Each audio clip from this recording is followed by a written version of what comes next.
Jadi gelandangan politik, Budi Ari, Ketua Projo, ramai-ramai ditolak oleh kader-kader Gerindra, teman-teman.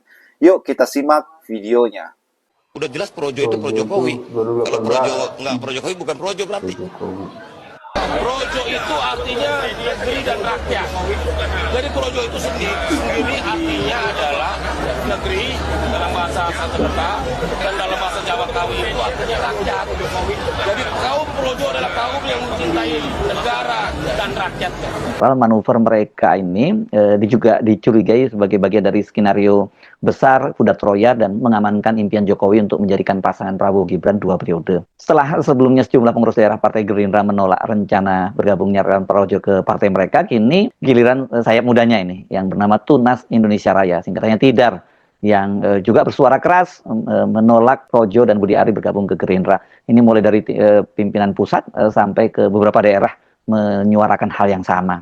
Penolakan ini tentu saja sangat serius ya, karena TIDAR ini adalah generasi muda dari Gerindra yang selama ini dikenal sangat militan menjaga ideologi partai. Sekjen TIDAR, Rocky Chandra, menyatakan Gerindra bukan tempat persinggahan bagi tokoh yang berpindah haluan karena kepentingan kekuasaan. Sikap serupa juga datang dari Ketua TIDAR Jawa Barat, Ali Akbar Rahmadillah, dan Ketua TIDAR Kalimantan Barat, Yogi Perdana Putra. Mereka menegaskan bahwa Gerindra bukan rumah singgah bagi yang datang demi posisi. Jadi sekarang resistensi terhadap Budi Ari dan Projo itu datang dari berbagai arah ya. Selain struktur daerah yang sebelumnya sempat menyuarakan keberatan mereka, sekarang justru datang dari kader muda partai. Pertanyaannya, mengapa organisasi relawan yang lahir dari semangat mendukung Jokowi, ini kultus individu terhadap figur Jokowi, kini justru ingin masuk ke Partai Gerindra yang dulu Prabowo itu adalah rival politiknya? Apakah Projo sedang mencari tuan baru setelah Jokowi lengser, atau justru kuda Troya untuk mengamankan pengaruhnya di era Prabowo Gibran? Sebenarnya nggak terlalu berlebihan kalau kemudian muncul analisis semacam itu, karena Budi Ari Setiadi kan kini berada di luar pemerintahan, dan kemudian tentu saja dia masih dibayang-bayangi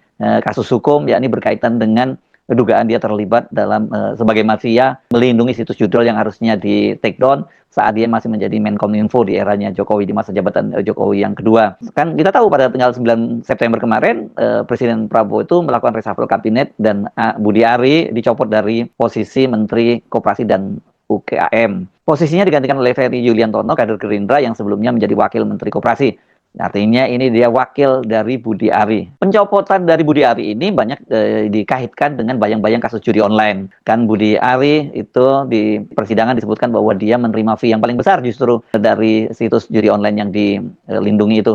Kalau yang lain bagiannya itu hanya sekitar 30-20%, Budi Ari itu mendapatkan bagian 50%. Itu fakta persidangan ya. Tapi sampai sekarang kan memang itu masih belum bisa dibuktikan karena memang tidak ada tindak lanjut dari hakim. Hakim sendiri tidak memerintahkan polisi untuk memeriksa kembali Budi Ari, sementara Kapolri berkilah ya kalau ada perintah dari pengadilan, perintah dari hakim nanti akan diperiksa. Tapi karena tidak ada perintah ya nggak dilakukan. Jadi ya sampai sekarang statusnya itu menggantung. Namun alih-alih berjarak dari kekuasaan setelah di reshuffle, Budi Ari kan justru malah melangkah dekat ya. Dia menyatakan siap bergabung ke Partai Gerindra. Ini kemudian menimbulkan kecurigaan. Saya sudah meminta izin kepada seluruh relawan apakah saya boleh bergabung dengan Gerindra. Mereka menyerahkan keputusan itu kepada saya, kata Budi Ari pada saat kongres yang berlangsung, yaitu pada tanggal 2-nya, tanggal itu berarti penutupan Kongres Projo yang ketiga ya. Sebelumnya dalam pidato pembukaan Kongres Projo juga dia sudah menyatakan secara terbuka dia akan bergabung dengan partai.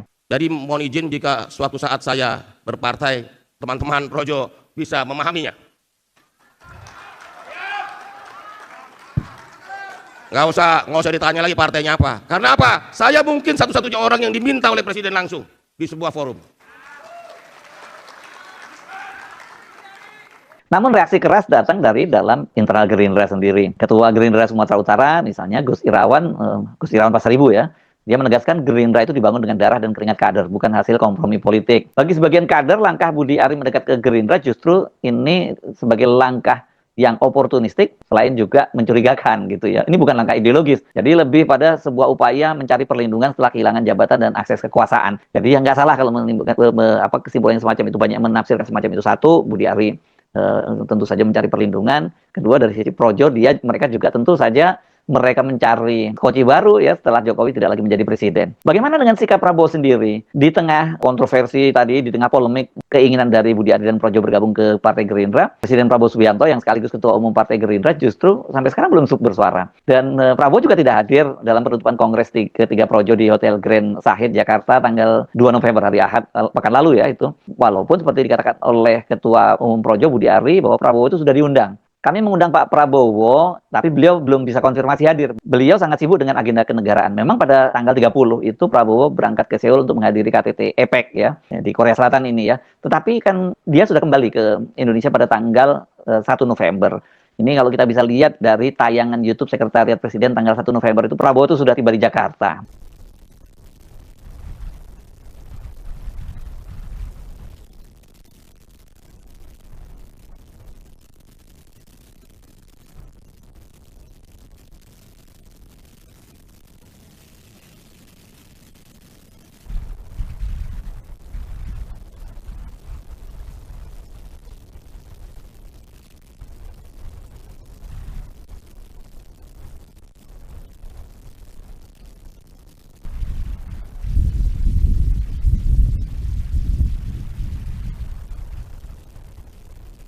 Sebelumnya Ketua Harian Gerindra, Sufmi Dasko Ahmad juga membenarkan undangan dari Projo sudah diterima ketika dia hadir dalam acara pembukaan Kongres Projo yang Halo teman-teman, berjumpa bersama saya di Politik Dangi. Ya, ini menarik sekali ya, dan hangat sekali untuk dibahas teman-teman. Mungkin kalian masih ingat bagaimana Budi Ari berpamitan kepada para kader-kader dari Projo ya. Pada saat itu Budi Ari sedang berpidato teman-teman, dan ia minta izin kepada para Projo untuk bergabung ke Partai Gerindra dan mendukung Partai Gerindra teman-teman. Partainya Presiden Prabowo Subianto. Alih-alih mendapat support ya dari kalayak layak teman-teman ya, Budi Ari malah ditolak oleh kader-kader Gerindra teman-teman ya, karena dianggap gelangan politik ya, benalu, karena dianggap mencari kesempatan ya. Dan ini menarik sekali teman-teman, karena kalau kita melihat ya, ini sangat miris. Budi Ari pada saat Jokowi menjabat sebagai presiden 2 periode teman-teman ya, Budi Ari sangat kekar sekali mendukung Jokowi, bahkan di garis terdepan ya, bersama projonya ya. Dan setelah Jokowi bukan lagi presiden ya, Budi Ari ini mungkin putar otak bagaimana harus mencari perlindungan, mencari kekuatan, power untuk berlindung. Karena Jokowi bukan lagi menjadi presiden, teman-teman. Kemudian Budi Ari pun ya tersandung beberapa kasus ya. Salah satunya adalah bagaimana kasus judi online yang kemudian menyeret namanya ya. Dia harus mencari nama besar untuk berlindung. Maka ya banyak pengamat juga mengatakan bahwa ini adalah langkah Budi Ari untuk melindungi dirinya, maka ia akan bergabung ke Partai Gerindra. Ya, alih-alih mendapat penerimaan yang baik, Budi Ari itu ditolak oleh kader-kader Gerindra se-Indonesia, teman-teman ya. Artinya bahwa tidak ada tempat bagi Budi Ari di Partai Gerindra ya. Karena kelakar Budi Ari ini sudah ketahuan ya.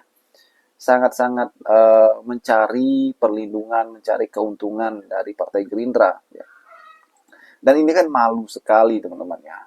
Padahal Budi Ari ini pendukung setianya Jokowi. Bahkan para pendukung setia Jokowi pun itu mengecam keras Budi Ari ya. Karena apa? Karena dianggap telah melukai, telah menyakiti, ya telah mencampakkan Jokowi teman-teman. Dan ini sangat-sangat miris ya. Budi Ari ini ya. Kalau kita lihat bagaimana Budi Ari ini ya bahkan mengatakan Projo itu bukan Pro Jokowi ya. Ada artinya tersendiri teman-teman. Dan ini sih kocak habis ya. Dan kalau kita melihat bagaimana Budi Ari kemudian ingin mengubah logo dari Projo ini dari wajah Jokowi menjadi entah apa nantinya. Bagaimana menurut kalian?